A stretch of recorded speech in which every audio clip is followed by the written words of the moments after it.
سائنسدانوں نے تحقیق کی، ادیبوں نے تحقیق کی، اور ادب پروان چڑھتا چلا گیا، سائنس آگے بڑھتی چلی گئی، اور آج جتنی بھی ہم سہولتیں دیکھتے ہیں ہمارے گھروں میں ہیں، میڈیکل کی سہولت ہے، یہ سائنس کی سہولتیں ہیں، یہ ایجادات ہیں، یہ سب اسی تحقیق کا نتیجہ ہے۔ سوچتے ہیں، پھر اس پر غور کرتے ہیں، پھر اس کو چھان پھٹک کرتے ہیں، اور پھر اس کے نتیجہ اخذ کرتے ہیں۔ تو یہ نتیجہ جو ہوتا ہے یہ تحقیق کا نتیجہ ہوتا ہے، یہ ریسرچ کا نتیجہ ہوتا ہے کہ ہم نے چھان پھٹک کی، ہم گہرائی تک گئے، اس کو دیکھا، اس کی اصل کیا ہے، اور اس میں کھرا کیا تھا، کھوٹا کیا تھا، اور اس طرح ہم نے تحقیق کے عمل کو آگے بڑھایا۔ تحقیق جو ہے یہ بڑھتی چلی گئی ہے۔ یہ تحقیق آج کا کام نہیں ہے، ازل سے، جب سے انسان کو نئے شعور اس کے ذہن میں آیا ہے، شعور کی دولت سے وہ مالا مال ہوا ہے، تو اس نے اپنا سوچنا شروع کیا، تحقیق کرنا شروع کی۔ اگر وہ تحقیق نہ کرتا ہوتا تو شاید آج بھی ہم جنگلوں میں رہ رہے ہوتے، اسی طرح زندگی بسر کر رہے ہوتے جس طرح کہ ابتدائی دور کا انسان جنگل کی زندگی بسر کرتا ہے۔ کوئی بہت دانشور کہتے ہیں کہ تحقیق کسی موضوع پر معلومات حاصل کرنے کی ایک باضابطہ جستجو کوشش کا نام۔ مختلف محققین نے مختلف، لیکن سب کا نتیجہ یہی ہے، سب کہنا یہی چاہتے ہیں کہ کھرے کو کھوٹے سے الگ کرنا، سچ کو جھوٹ سے علیحدہ کرنا، اس کی تہہ تک پہنچنا۔ ایک ہیں کرافورڈ، وہ کہتے ہیں کہ تحقیق کی درج ذیل خصوصیات ہیں، کیا ہے؟ اس کا مرکز کوئی مسئلہ ہوتا ہے، نمبر ایک، اس کا مرکز کوئی مسئلہ ہوتا ہے، اس میں کوئی نئی بات کہی جاتی ہے، یہ دریافت کی جاتی ہے، اس کا دار و مدار جستجو پسندوں اور دماغی رجحان پر ہے، اس کے لیے کھلے دل و دماغ کی ضرورت ہے، جستجو متعصبانہ رویہ نہیں، کھلے دل و دماغ کے ساتھ ریسرچ کرنے کی ضرورت ہوتی ہے، اور اس کا انحصار اس مفروضے پر ہے کہ دنیا کی ہر چیز میں تبدیلی ممکن ہے، اور اس کا مقصد قوانین کا انکشاف کرنا ہے اور پھر انہیں عام بنانا ہے، یہ سبب اور اثر کا مطالعہ کرنا ہے، اس کی بنیاد پیمانہ پر ہے، اس کے لیے ایک بیدار فنی طریقہ کار کی ضرورت ہے۔ یہ کچھ اصول و ضوابط ان علماء نے، ان محققین نے طے کیے ہیں اور ہمیں بتایا ہے کہ کیا کچھ کرنا ہے، کیسے کرنا ہے۔ تو کوئی مسئلہ حل کرنا ہے، کوئی نئی چیز سامنے لانی ہے، کسی پرانی چیز کو، بات کو رد کرنا ہے۔ اب آپ دیکھیں کہ پہلے یہ مفروضہ تھا کہ زمین ساکن ہے، لیکن گلیلیو نے پہلی دفعہ تحقیق کے بعد بتایا کہ زمین جو ہماری گردش کرتی رہتی ہے۔ اس وقت کے جو ان کے چرچ کے عیسائیوں کے جو بڑے تھے، انہوں نے اس کو تسلیم کرنے سے انکار کر دیا، بلکہ گلیلیو کو سزا دی کہ تم نے یہ کیا کہہ دیا ہے۔ لیکن بعد میں سائنسدانوں نے ثابت کیا کہ زمین ہماری گردش کر رہی ہے، گھوم رہی ہے۔ انہوں نے تحقیق کی، ریسرچ کی کہ کیا گلیلیو نے سچ کہا تھا یا جھوٹ کہا تھا، غلط کہا تھا یا صحیح کہا تھا۔ تو ان کی ریسرچ نے یہ بات ثابت کر دی کہ زمین جو ہے وہ گردش کر رہی ہے۔ اور اسی طرح انسانی شعور جب سے بیدار ہوا ہے تو ریسرچ شروع ہو گئی، تحقیق شروع ہو گئی، ہاں جی۔ اب بھی زراعت میں بھی ریسرچ ہے، میڈیکل سائنس میں بھی ریسرچ ہے، دیگر علوم میں بھی ریسرچ ہے، اسی طرح ادب میں بھی ریسرچ ہے۔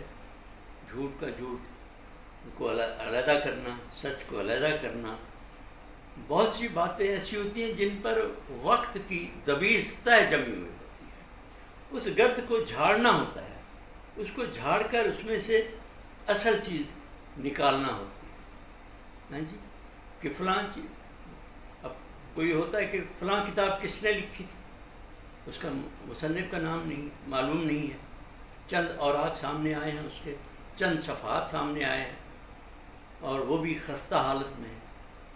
اب محقق جو ہے چھان بین شروع کرتا ہے کہ یہ کتاب دراصل کس نے لکھی ہے۔ اب مثال کے طور پر قصہ ہے باغ و بہار کا، میر امن دہلوی کا بڑا مشہور قصہ ہے۔ فورٹ ولیم کالج میں ڈاکٹر جان گل کرسٹ کی فرمائش پہ یہ لکھا گیا، تو یہ مفروضہ قائم ہو گیا کہ یہ جو قصہ چہار درویش ہے، دراصل حضرت امیر خسرو دہلوی نے اپنے مرشد خواجہ نظام الدین دہلوی کے بارے میں لکھا تھا۔ جب وہ بیمار ہو گئے تھے تو ان کے دل بہلانے کے لیے یہ قصہ جو ہے انہوں نے سنانا شروع کیا۔ یہ عام طور پہ ہو گیا، بلکہ تو ایسا بھی ہوتا تھا کہ جو لوگ بیمار پڑ جاتے تھے ان کو یہ قصہ سنایا جاتا تھا تاکہ ان کو صحت یابی ہو جائے۔ لیکن بعد میں محققین نے جب دیکھا تو انہوں نے کہا یہ امیر خسرو نے کہا ہی نہیں ہے، یہ تو فارسی کے ادب سے یہ ادھر آیا، ادھر ترجمہ کیا گیا، اس کو پہلے کسی اور نے کیا، پھر کسی اور نے کیا، پھر میر امن نے اس کو جو ہے آسان زبان میں لکھا اور یہ مقبولیت کے اس نے یوں سمجھے کہ ریکارڈ قائم کر دی۔ دنیا کی تقریباً تمام زبانوں میں قصہ باغ و بہار کا ترجمہ ہو چکا ہے۔ تو اس طرح ریسرچ ہوتی ہے، ہنجر ہو جاتی ہے۔ بہت سے اشعار ایسے تھے کہ لوگوں نے کہا کہ یہ امیر خسرو کے کہے ہوئے اشعار ہیں، لیکن کچھ محققین نے پھر ریسرچ کی، تحقیق کی اور بتایا دلائل کے ساتھ، ثبوتوں کے ساتھ کہ یہ فلاں اشعار جو ہیں یہ امیر خسرو کے ہیں ہی نہیں، یہ کسی اور شخص کے ہیں جنہوں نے لوگوں نے ملا دیے کہ یہ امیر خسرو کے۔ اسی طرح کی باتیں ادب میں بہت سی ہیں جن کو محققین نے جو ہے دریافت کیا اور ہمارے سامنے پیش کیا۔ بڑی بڑی کتابیں لکھی گئیں، ریسرچ پیپر لکھے گئے اور ان کو بتایا گیا۔ اب ہم آئیں گے اس کی طرف کہ یہ جو ہے کہ بتا تحقیق تلاش اور دریافت کا نام ہے۔ تحقیق کسی امر، سچ، صداقت، حقیقت یا حقائق کو دریافت کرتی ہے۔ تحقیق معلوم حقائق کی توسیع یا ان کی خامیوں کی تصحیح کرتی ہے۔ تحقیق کا کام کسی امر کو اس کی اصلی صورت میں بحال کرنا ہے۔ تلاش اور دریافت کے لیے ایک طریقہ کار ضروری ہے، اور یہ طریقہ کار معروضی و منطقی ہونا چاہیے۔ ڈاکٹر تبسم کاشمیری لکھتے ہیں، ہمارے بیشتر نئے پرانے محققین محض تجربے کی اٹکل سے عمر بھر کام کرتے رہتے ہیں، لیکن تحقیق کے سائنٹیفک اصولوں سے وہ ناواقف رہتے ہیں۔ میں یعنی تبسم کاشمیری کہہ رہے ہیں، میں یہ بات دعوے سے کہہ سکتا ہوں کہ اردو کے بیشتر محققین یہ نہیں بتا سکتے کہ وہ کن اصولوں کے مطابق کام کرتے ہیں۔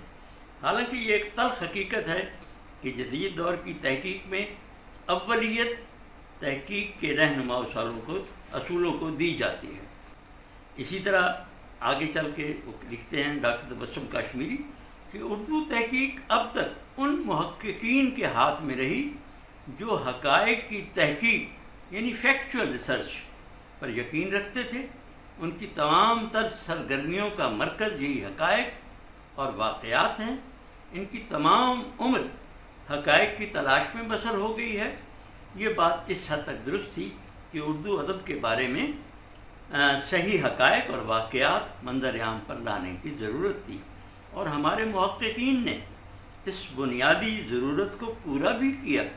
اس عمل سے صحیح واقعات اور حقائق سامنے آئے مگر کیا تحقیق صرف حقائق کی بازیافت تک محدود ہے؟ کیا بازیافت کے بعد تحقیق کا کردار ختم ہو جاتا ہے؟ اسی طرح ڈاکٹر معین الدین حکیم بڑے مشہور محقق بھی ہیں، استاد بھی ہیں، کراچی یونیورسٹی میں تھے. وہ لکھتے ہیں کہ بعض علماء ادب نے ادب اور تحقیق کو دو مختلف عمل اور دو متوازی رویوں سے متصف کیا ہے، لیکن اکثر علماء ادب ان دونوں کے درمیان ایک ناگزیر تعلق اور رشتے کو لازمی قرار دیتے ہیں اور یوں سمجھتے ہیں کہ تحقیق اپنے نتائج کی جستجو میں تنقیدی رویہ اور اسلوب کے بغیر کوئی قدم نہیں اٹھا سکتی. اسے ہر مقام پر واقعات، شواہد، ماخذ اور اخذ نتائج کو جانچنا، پرکھنا اور تنقیدی عمل سے دوچار رہتے ہوئے دلائل اور امکانات اور قران اور قیاس کی وادیوں سے گزر کر اپنے ممکنہ منزل تک پہنچنا ہوتا ہے. اس طرح اس عمل میں تحقیق کے لیے تنقید پر انحصار واقعتاً لازمی ہو جاتا ہے. تو تحقیق اور تنقید کے باہمی ربط و تعلق اور اختلاف و امتیازات پر مختلف کتابوں میں نظریات بھی ملتے ہیں، بیانات بھی ملتے ہیں. تو تنقیدی شعور جو ہے نا ہمارے لیے ضروری ہے. تو آپ کو اندازہ ہوا کہ تحقیق کتنی ضروری ہے. تحقیق کے ساتھ ساتھ تنقید بھی ضروری ہے. اور آج کی نشست کا خاتمہ ہم یہیں کرتے ہیں اور آئندہ نشست جو ہوگی اس میں دیکھیں گے کہ خاکہ سازی کیا ہے، عنوان سازی کیا ہے، تحقیقی مقالے کی زبان و اسلوب اور ماخذ کے اندراج کیا ہیں، اور موضوع کتنا اہم ہے اور منفرد ہے. اچھا مقالہ تحریر ایسے نہیں ہو سکتا جب تک کہ موضوع بھی اچھا ہو اور منفرد ہو، اور پھر اس کی تدوین متن جو ہے یہ بھی ایک بہت ضروری چیز ہے.